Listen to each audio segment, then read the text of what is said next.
All right, guys, welcome to today's lecture. We are going to be talking about one of the subjects that students love to talk about, and that is World War II, right? If I sound enthusiastic, it's because I also like World War II.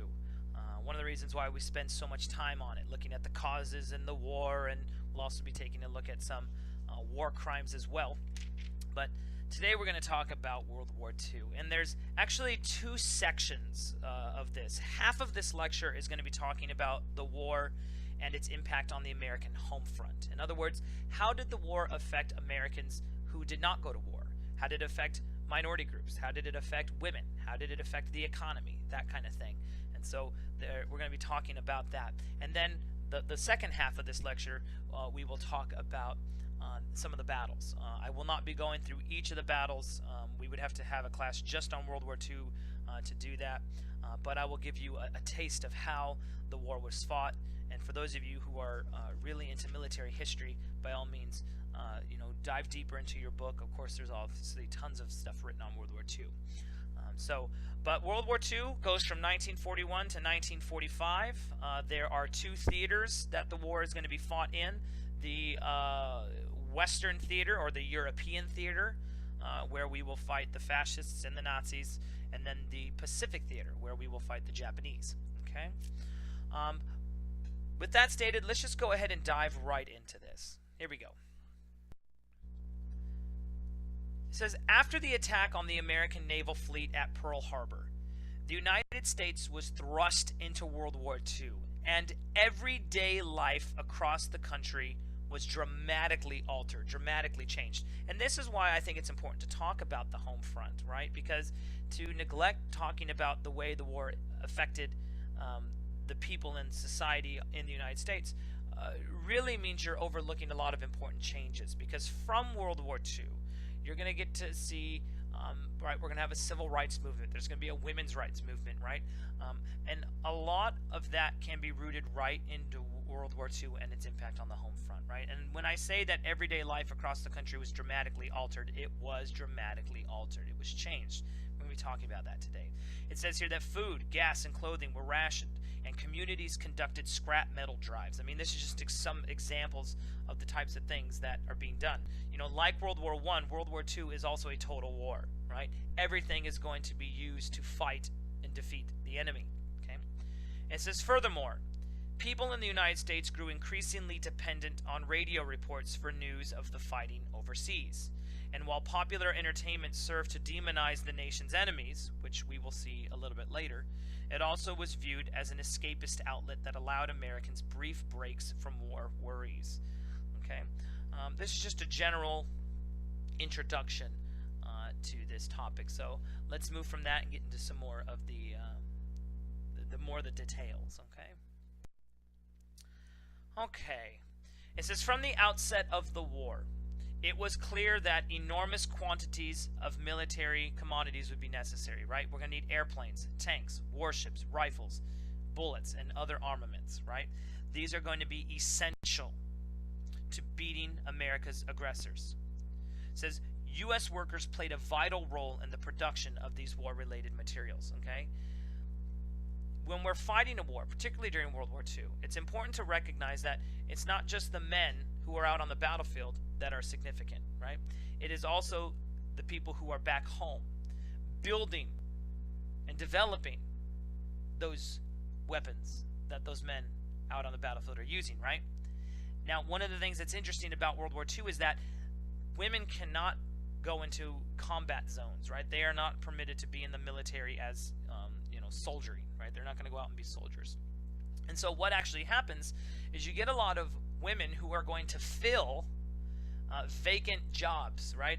Many men will be mobilized and sent overseas to fight.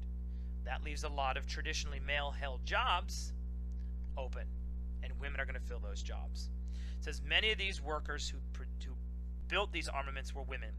Indeed, with tens of thousands of American men joining the armed forces and heading into training and into battle, women began securing jobs as welders, electricians, and riveters in defense plants. It says until that time, such positions had been strictly for men only. Now, it's important to understand that World War II allots women a lot of opportunities.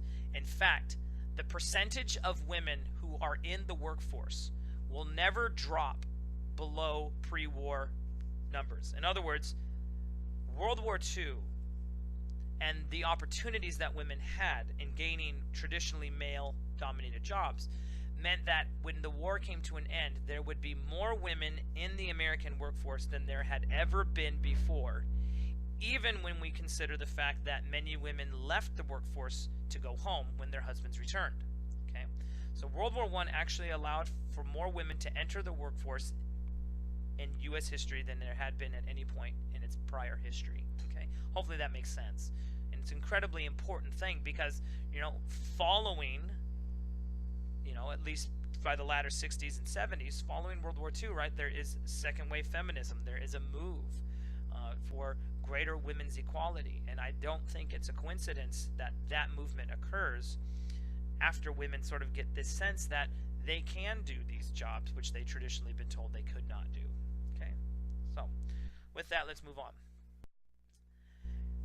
It goes on to state that within months of the war, the national unemployment rate plummeted an astounding 10% from its 1940 level.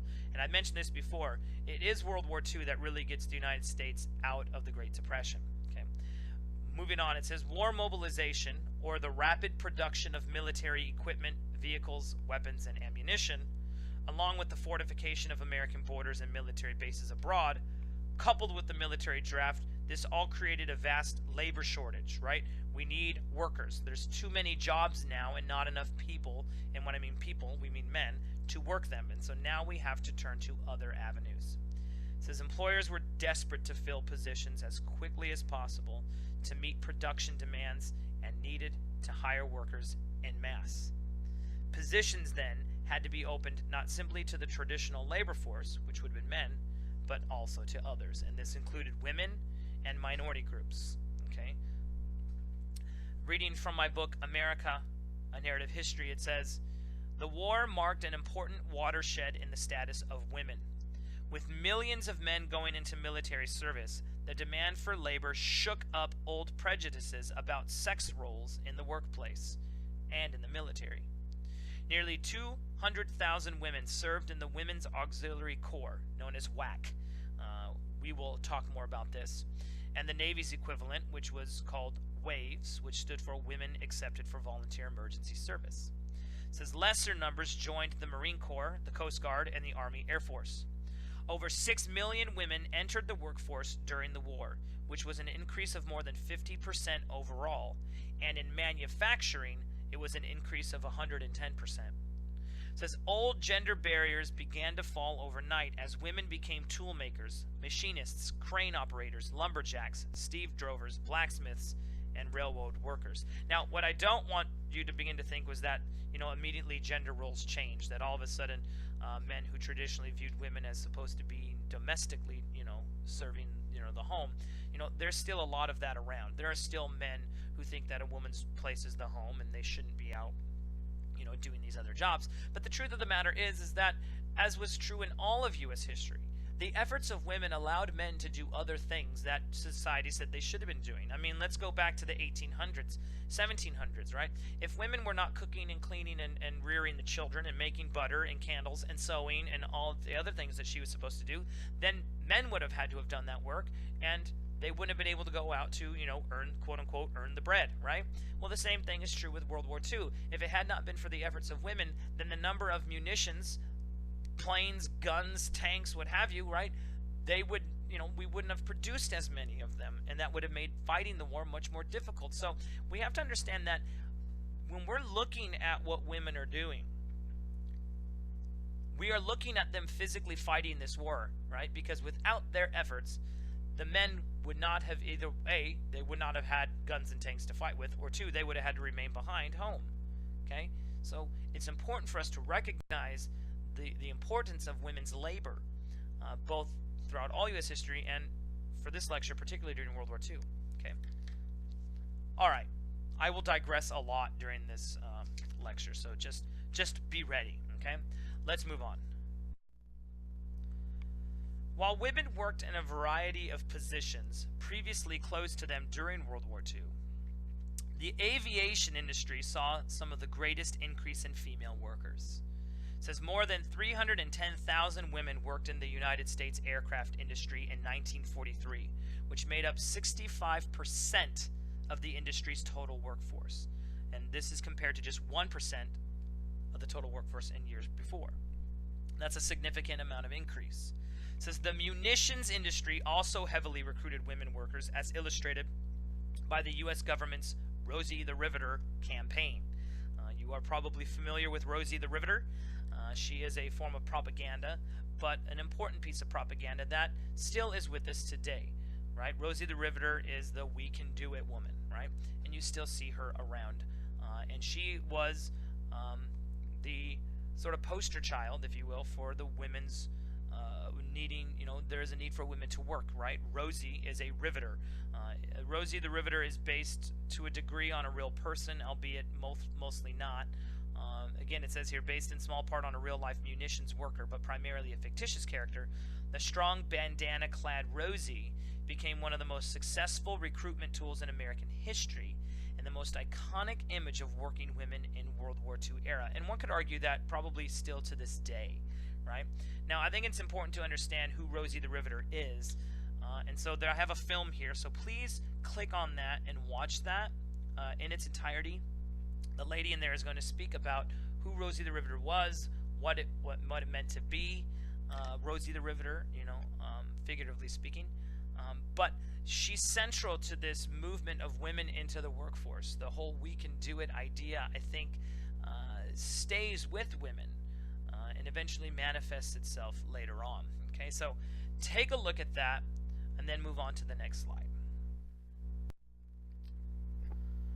Okay, hopefully you enjoyed the film on Rosie the Riveter, but I want to move forward a little bit and to say this, that industrial work, factory work, was not the only place where women were breaking new ground. Okay, it says in addition to factory work and other home front jobs, some 350,000 women joined the American Armed Services. Now, by this I don't mean that they're being trained to go over to Europe or the Pacific theaters and engage in actual combat. Instead, these would have been more type of aid sort of jobs, where, for example, many women who had their pilot's licenses would fly planes to send supplies over. Okay, it says, at the urging of First Lady Eleanor Roosevelt and women's groups, and impressed by the British use of women in military service, General George Marshall supported the idea of introducing a women's service branch into the U.S. military, or the Army. It says, in May of 1942, Congress instituted the Women's Auxiliary Army Corps, what would later be referred to as the Women's Army Corps, or what we would refer to as WAC. Okay, WAC. And it says about 200,000 to 350,000 or so women actually served in the Women's Auxiliary Corps itself. Now, the Army was not the only branch of the military to bring women in, and so that's an important point to make, right? That there are other branches as well, and this is significant because this is the first time in U.S. history where you really begin to see women making their way into military service. Now, again, this isn't combat service. This is other forms of service. But this is a significant move forward. Women are not only gaining new ground when it comes to actually becoming wage earners and taking on traditionally male-dominated jobs, but now you begin to see women moving into the more traditionally male-dominated organizations like the military, right? And the Women's Auxiliary Corps is just one example of that, all right? Let's move on. It says that its members, known as WACs, or Women's Army Corps, worked in more than 200 non-combatant jobs stateside, as well as in every theater of the war. It says by 1945 there were more than 100,000 WACs and 6,000 female officers, okay, all of whom were working in these various in these various ways in the military. It says in the Navy, Members of women accepted for voluntary emergency service, known as WAVES, they held same status as naval reservists and provided support stateside. So, in the Army, women are finding their way via the Women's Army Corps. In the Navy, they're finding it via the Women Accepted for Volunteer Emergency Service, or WAVES, okay? It says the Coast Guard and Marine Corps soon followed suit, though in smaller numbers, right? Again, I read this, but let me reread it again. It says over 6 million women entered the workforce during the war, an increase of more than 50% overall, right? This is coming from America, A Narrative History, and part of those jobs came in military service, okay? One final area that women found themselves working in was in, as I've already mentioned, flying planes, and they were codenamed WASPs, okay? Let's talk really briefly about them. It says one of the lesser known roles women played in the war effort was provided by the Women's Air Force Service Pilots, or WASPs. These women, each of whom had already obtained their pilot's license prior to service, became the first women to fly American military aircraft. It says they ferried planes from factories to bases, transported cargo, and participated in simulation strafing and target missions, accumulating more than 60 million miles in flight distance and freeing thousands of male U.S. pilots for active duty in World War II. Okay, so again, these are not combatant roles. These are not, they're not flying planes over to drop bombs, but their efforts are incredibly important because, again, it frees men to do the actual fighting. Now, I've mentioned this before, and I'll mention it again. We have to understand just how important the roles of women were. Okay, if these women had not taken these jobs in this way, right, if they hadn't gone into factories and industrial work, if the WASPs hadn't been organized, then men would have had to take these jobs, right? Which would have meant that there would have been less soldiers on the battlefield, right? Because at this point in history, we're not yet ready to integrate the military and bring women into it, right? That's not going to happen for some time. But their efforts here can't be overstated. And I want to again highlight or underscore the importance and the link between the achievements of women during World War II on the home front and the second wave feminism and the women's movement again during the 1960s and 70s. There is no just general coincidence that these two things sort of happened around the same time, right? Women get a sense of what they can do and society begins to change, okay? Now, this doesn't mean that it changes overnight.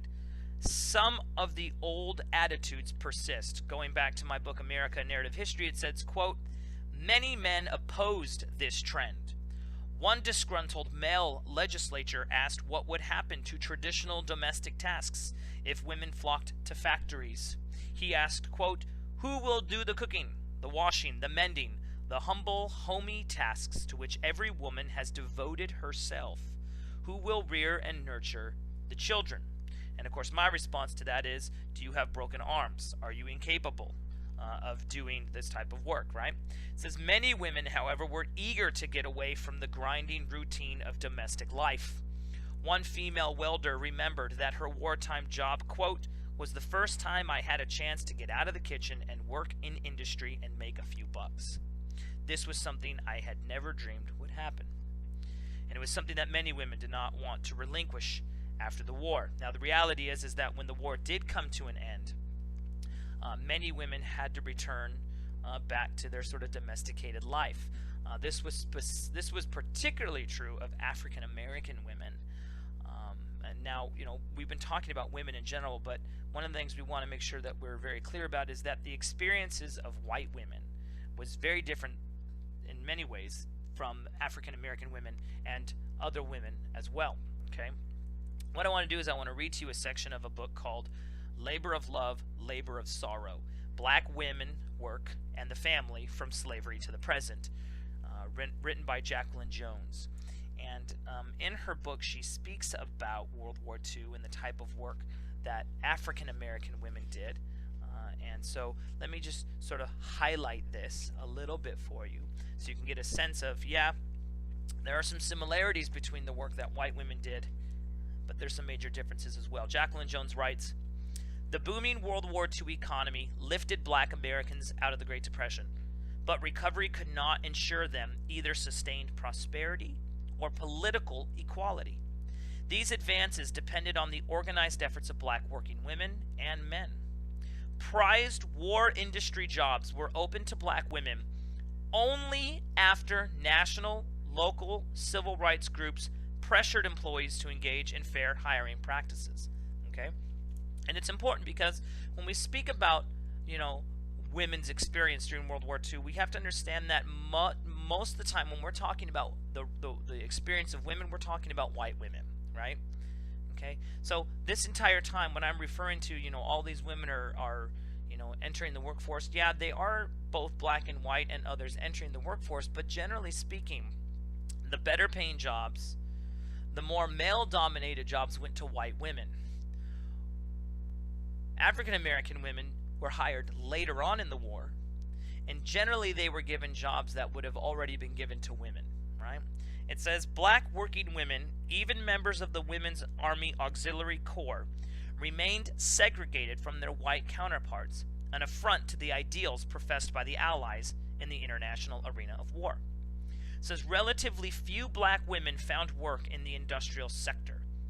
Most contributed to the war in seemingly modest but essential ways, in jobs traditionally reserved for women, or in outdoor work traditionally reserved for men. So after the war ended, black women resisted going back into institutional or private domestic service, but black women unfortunately found few alternatives. And so, one of the things I'd mentioned earlier is that after World War II, the percentage of women who are in the workforce is higher than at any other period in U.S. history up to that point. Okay, but if you were African American or other minority groups, you generally found that you would lose those positions and that you would return to some form of domestic servitude. Okay, all that is to say that the experiences of women during World War II, they're diverse. Okay, but at the same time, women as a whole, the idea of what women could do as a gender also begins to be challenged. And so the war is significant to look at, not only for its military components, but also for the impact it had on shaping and changing gender roles and really sort of laying a cornerstone for the second move of women's rights. Okay? All right. We've now looked at women. Let's now move and take a look at the way that the war affected African Americans during World War II. All right, not surprising. It says most of the black soldiers who enlisted in the armed services during World War II would serve and knew that they would serve in segregated units. This was true for African American women in many cases, not in all, but in many cases, and it was definitely true for African American men. The interesting thing about this, of course, is that what you have in World War II is this real hypocrisy, right?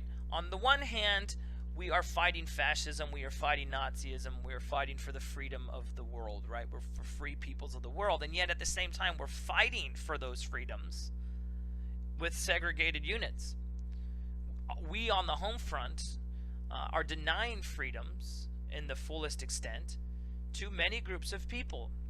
Okay, and African Americans are not the only ones affected by this. Later on, in a lecture all by itself, we're going to be looking at the impact of the war on Japanese Americans, right? And so, there's this real hypocrisy about what we're fighting for and the reality that we're fighting it in segregated units. It says the Marines and the Army Air Corps, which was the predecessor to the Air Force, refused to accept blacks until later in the war, much as we heard about African American women getting into the workforce, right? It says the Navy accepted them only as messmen, cooks, domestic workers within the branch, right? It says most men in the Army were used in non-combat military jobs, but some did get a chance to serve at the front lines. There was also a very decorated group of African Americans known as the Tuskegee Airmen. One of the most, if not the most, decorated pilots during World War II. The Tuskegee Airmen never lost a plane, and unfortunately they are largely forgotten by history. And I definitely think we we should spend a lot of time talking about them. I obviously don't have the time to do that here today, but we do need to mention them. So let's move forward. Right? It says here the Tuskegee Airmen won glory for providing fighter escorts for bombers over Germany. Right? Never lost a plane that the Tuskegee Airmen never lost a plane that they escorted. Okay? And again, it's just unfortunate that these men aren't more remembered. Okay? It says the 761st Tank Battalion saw action in Europe. It says for other soldiers, the war enabled them, through military service or employment, to discover the large cities of the North. Many encountered unimagined experiences for the first time. Okay? It says here in my book, the most volatile social issue ignited by the war was African American participation in the military. From the start, black leaders demanded equality in the armed forces and defense industries. Eventually, about 1 million African Americans served in the armed forces, but usually in segregated units. Every army camp had segregated facilities and periodic racial incidents, quote unquote. The most important departure was a 1940 decision to integrate officer candidate schools except those for Air Force cadets. A separate flight school at Tuskegee, Alabama, trained about 600 African American pilots, many of whom distinguished themselves in combat. What I want you to do is to click on the word Tuskegee Airmen, and it's a CNN report where they are highlighting the Tuskegee Airmen, and you'll get to hear from some of these men, what they think and how they feel about what they did. And again, it's important to understand the role that these men played. It's important to understand the impact of World War II, not only on women, as we've looked at, but also upon African Americans and other minority groups. Because again, it sort of sets a cornerstone, I feel, for what is to come later, right? During World War II, African Americans are going to fight not only fascism, but they're going to have to fight segregation at home, right? And as we will look at here in a little bit, African Americans come up with this idea of the double V, double victory, victory over fascism and victory over racism and segregation in the United States, right? Unfortunately, during World War II, they are not victorious on the home front, right? But that doesn't and should not demean the importance of these men. So please click on that video, take a look at it, and then let's move on. Alright, just to get a sense of what some African American soldiers thought, it says Roscoe Pickett recalled that by serving in the Army, he learned an important fact about himself, right? It was a revelation. It says, he writes, I knew then that I wasn't going to go back on the farm, right? It says, I knew that I was going to go to college somewhere. That's the thing that changed my life. I knew that a black man could do things other than mess around plowing with an ox, messing around cutting cross ties. That's the thing that changed me, right? And one of the things that isn't deliberately stated here, but it should be highlighted, is the fact that by the 1940s, you still have, in many parts of the country, African Americans relegated to working the soil, relegated to farming. Okay, you know, we like to sort of feel or believe that after the Civil War that kind of thing just went away, but the truth of the matter is, as we have seen time and time again, sharecropping was a habitual thing that kept African Americans sort of tied to the land, right? Social and racial stereotypes kept them tied to the land, and yet what Roscoe Pickett says is, look, the war changed my perception. It altered the way I thought about life, right? So the war is significant. Okay, let's take a look at another one. It says here for James Jones, who served in the 761st Tank Battalion and saw action in Europe, it was the French who made a profound difference in his life.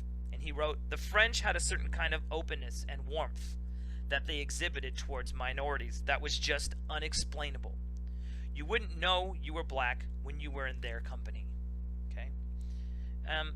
Again, it sort of speaks for itself, but it's an enlightening revelation that these individuals are having, that life doesn't have to be the way it has been.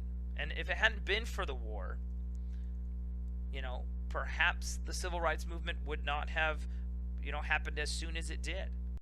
You know, we have to recognize the significance of the war and the changing impact it had upon people. Okay? All right. Let's move on. All right, it says here that relationships between black and white soldiers were mixed, and this should come as no surprise. It says some white outfits were openly hostile towards black soldiers. The hostility would sometimes break into violence, and white soldiers would attack, beat, and even kill African Americans. It says some black and white soldiers formed friendships when serving together, especially men who fought together on the front lines. So it was really dependent upon, who you were with, where you were at, which would help to delineate your situation. But the one thing that the war definitely did was that it demonstrated that there was a need to fight against segregation. In fact, it says here in my book, America, A Narrative History, it says, during the war, African American leaders challenged all kinds of discrimination, including racial segregation. Membership in the NAACP grew during the war from 50,000 to 450,000. African Americans could look forward to greater political participation after the Supreme Court in the land case Smith v. Albright, where they struck down Texas's white-only primary on the grounds that political primaries were part of the election process and thus subject to the 15th Amendment's requirement that all citizens had the right to vote. It says racial violence in the 1940s did not approach the level of that during World War I, but growing tensions on a hot summer afternoon in Detroit in 1943 sparked incidents at a park. Fighting raged through June 20th and 21st until federal troops arrived on the second evening. By then, 25 blacks and 9 whites had been killed. The point in highlighting this is simply to demonstrate that African Americans and other groups, including Native Americans and Hispanics, right, they too have to fight not only fascism, not only Nazism, but they too must struggle to fight against the racial oppression that they're experiencing at home. Let's move on. What you see here is the double V, democracy at home and abroad, right? We want full participation. African Americans were fighting for. This is the double V, okay? If we go back to Jones, she writes this. With the backing of the NAACP, Urban League, Double Victory Clubs, and Negro Youth Council for Victory and Democracy, male workers and potential female workers staged protests and mass meetings to publicize the hiring issue beginning in early 1942. That fall, a large group met in a downtown hotel to endorse a victory plan that would result in the employment of 10,000 jobless black women in Detroit, at least 1,000 of whom had received job training. Okay? It says in April of 1943, black women constituted only 3% of the female workers in Detroit area auto plants. Several large companies still had not hired any at all. Okay? Male, female, if you were African American, during World War II, there was a struggle. But what World War II did, as it did for women in general, was it provided African Americans a platform with which to begin to not only recognize that changes should and could be made, but that they wanted them to be made in a new and fresh way. And you see that new and fresh way in the civil rights movement, right? Double victory, okay? And again, I don't necessarily focus on African American experiences here to marginalize other groups of people. Again, we're going to talk about Japanese Americans as well, but Hispanics, Native Americans, Jewish Americans during World War II, right, found it difficult. And there's definitely anti-Semitism and discrimination, enough to go around in the United States, and it did, unfortunately. But African Americans' experiences in the United States is a somewhat unique story, and so that's why I'm focusing on it here.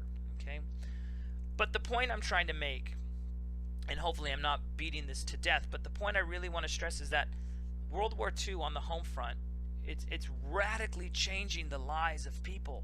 Right? World War II is not just about killing Nazis and killing fascists, destroying the Japanese naval fleet, right? I mean, that's a significant and a very important part of it, but it's also necessary to remember and recognize the impact of the war on the home front.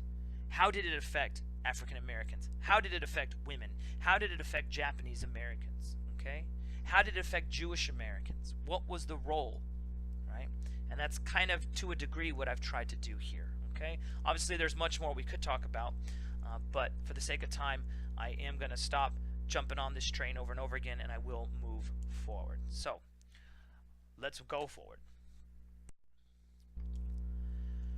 Okay, so World War II had an impact both on women and minorities, African Americans and others, right?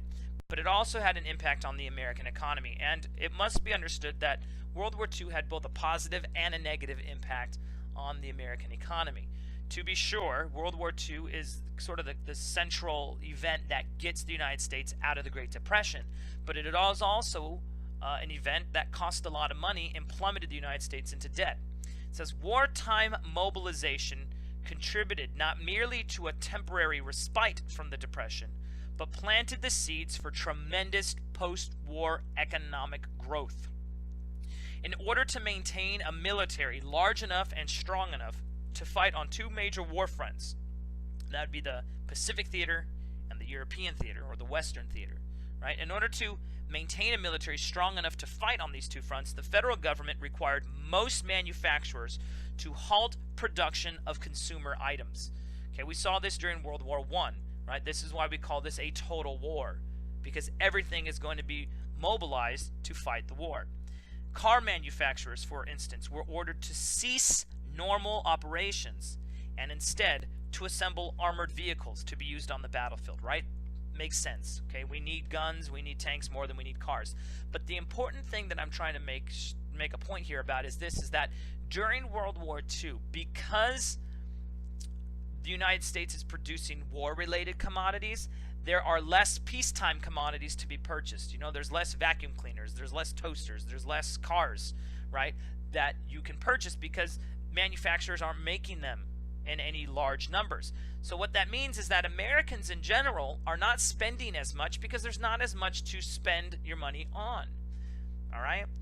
This is going to be important because what that's going to do is by the time that the war comes to an end, Americans are going to have a lot more money in their pockets, right? We see that during World War II, a lot more people have jobs, the wages are good, and the economy is growing and it's getting stronger. But that also means that during war, there's less peacetime commodities to purchase. So people are making more money, but they're saving it. And that's going to result in a spending frenzy during the 1950s. Americans are going to move from being producers to consumers. Okay, and we'll talk more about that when we get to the 1950s. But just understand that during World War II, the economy is both positively and negatively affected because we have to mobilize all industries for the war effort. Okay, moving on. In addition to manufacturers being asked to change what they make, it says the federal government also asked Americans to conserve. It says certain consumer products made scarce by the war, such as gas, steel, rubber, coffee, butter, oil, and meat. These were rationed in order to prevent shortages and to ensure the availability of these items to all citizens, not just to the very rich. It says Americans, though through the use of ration stamps, were authorized to purchase a limited quantity of each product, and families often gave up many of these comforts altogether. Okay, so again, Americans are tightening their belts a little bit in order to ensure that there is enough goods for everyone. Okay, again, this is just another example of the way that the war has an impact on the home front, right? It affects the way Americans have to purchase goods. It affects the way women and African Americans work and how they think about their society and their relationship to it. All these things are incredibly important to remember when dealing with World War II, or any war for that matter. All right, moving on. It goes on to state here that while Americans had fewer products to buy, they were earning much more than ever before. As a result, families were compelled to save money throughout the war years. Once the war ended and manufacturers discontinued production of war mobilization, right, consumer products once again filled store shelves.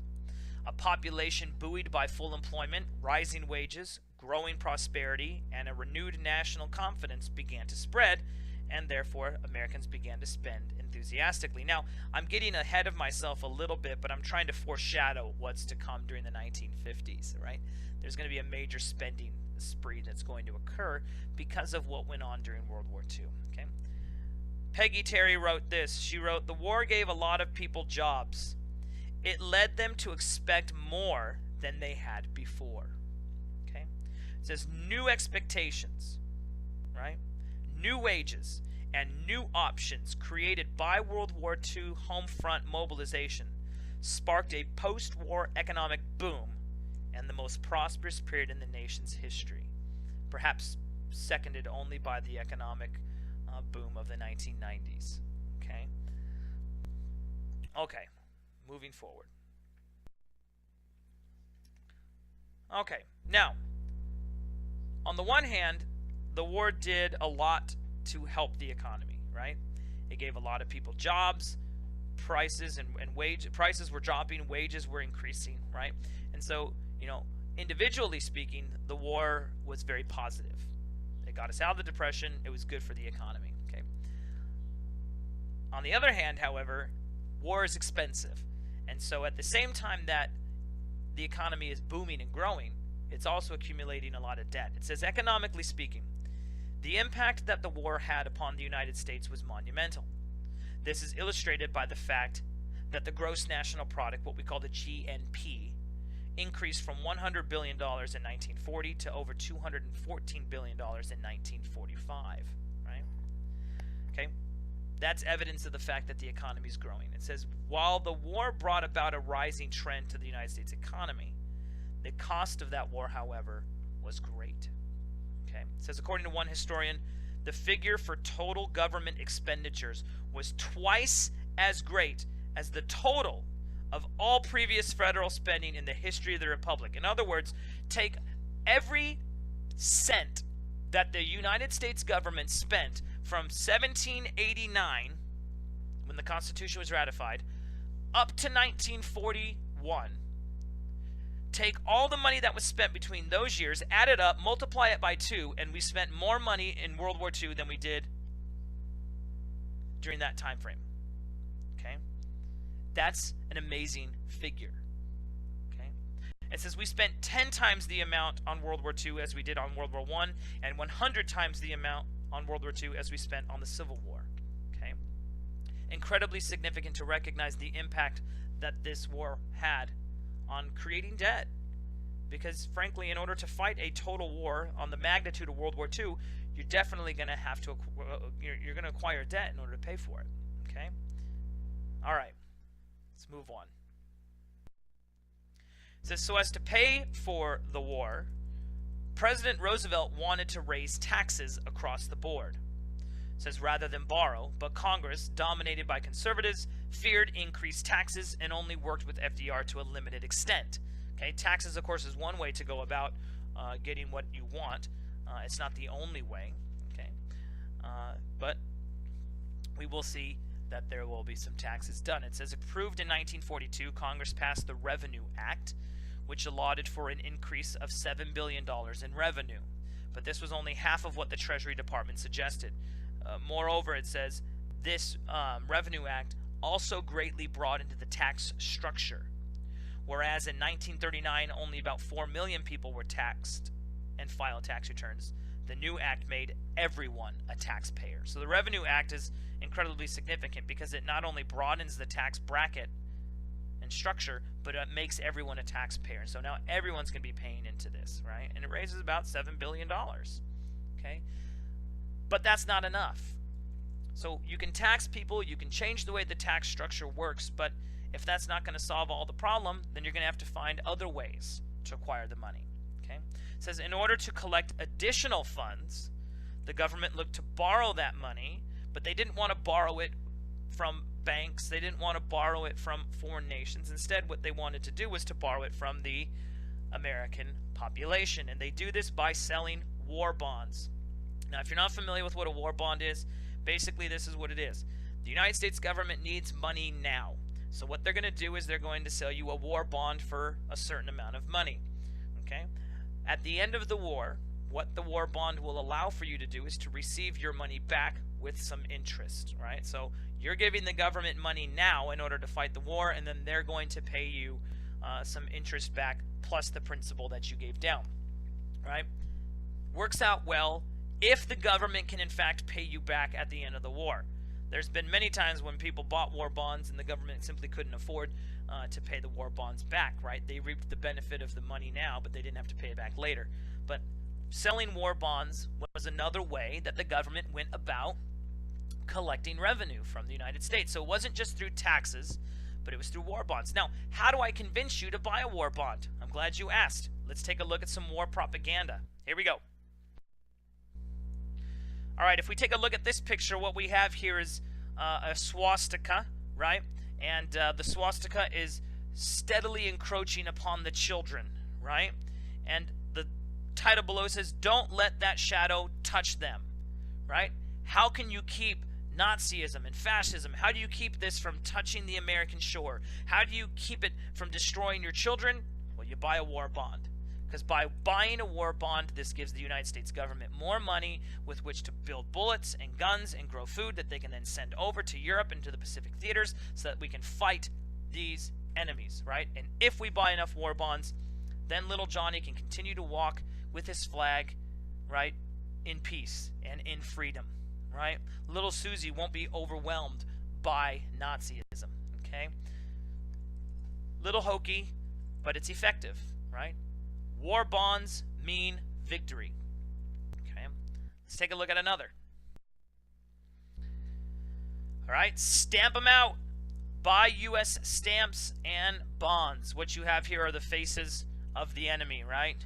You've got Hitler, Mussolini, right? And how do you get rid of these individuals? Well, you buy stamps. You buy bonds. It's the same thing. Victory is in the process of purchasing stamps and bonds, because without the monies, without us selling these bonds to you, so says the U.S. government, we cannot stamp them out. We cannot fight the enemy away. Okay. Again, pretty simple, but fairly straightforward. Okay, how about this one? They're fighting harder than ever. Are you buying more war bonds than ever? That one's really straightforward, right? They can't fight unless you buy war bonds. Okay, and if you don't purchase war bonds and they can't fight, then we got to go back to the first one where the Nazi symbols coming and taking over Johnny, Susie, and Timmy, and so we don't want any of that to happen. So in order to keep that from occurring, we need to purchase these war bonds. Okay, and so how did the United States government go about paying for World War II? They taxed the people. They sold war bonds to the people. But that doesn't meet the total cost of the war. Moving on. It says war bonds propaganda was all around, and in the end, some $150 million in bonds were collected by 1945. Now, that's a lot of money, but when you consider that tax changes brought in $7 billion, and that was only half of what they needed, $150 million is just a drop in the bucket. Okay? It says the remainder of the debt was covered by financial institutions, and by the time the war ended, the national debt had risen to $260 billion. Now today, $260 billion is nothing, right? The top 5 wealthiest people could pay that off without a problem. Today, our debt stands at around $17 trillion, and it may be more than that now. I haven't checked, but last I checked, it was around $17 trillion, right? But never before had the United States national debt been that high. It says, according to one historian, the national debt was about 6 times the size that it was when we were attacked at Pearl Harbor. So you take the debt that we had at the time of Pearl Harbor and then multiply that times 6, and you get $260 billion. Okay, for those of you math people, I think that would just work out to 260 divided by 6, and whatever number you get, that's what the debt stood at. Okay, and then significantly increases.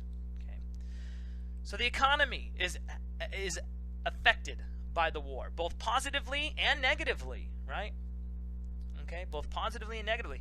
Again, the home front, it's so important to the cultural and social development of the United States. Okay, and as a cultural and social historian, that's why I focus a lot on the home front, and I keep stressing the importance of the home front. Okay, but you know, let's just bear this in mind, that World War II is not just about mobilization of troops. Okay, there are many other things involved. Okay, all right, I'm preaching and I'm digressing, so let's move on. Okay, so when we're talking about the home front, we've talked about women, African Americans, we've talked about the economy, We've briefly talked about some propaganda, but I want to go back to propaganda, because one of the things that happens on the home front is people want to be entertained, right? They want to listen to the radio, they want to watch movies, right? It says throughout World War II, American moviegoers were treated to a steady stream of war-related programming. It says the movie-going experience included a newsreel, which lasted approximately 10 minutes, and was loaded with images and accounts of recent battles, followed by an animated cartoon. Well, some of these cartoons were incredibly hysterical, right? Hysterical, yet for us today very thought-provoking. Okay? It says while many of these cartoons were entertainingly escapist, some comically caricatured the enemy. Okay? And some had very important messages.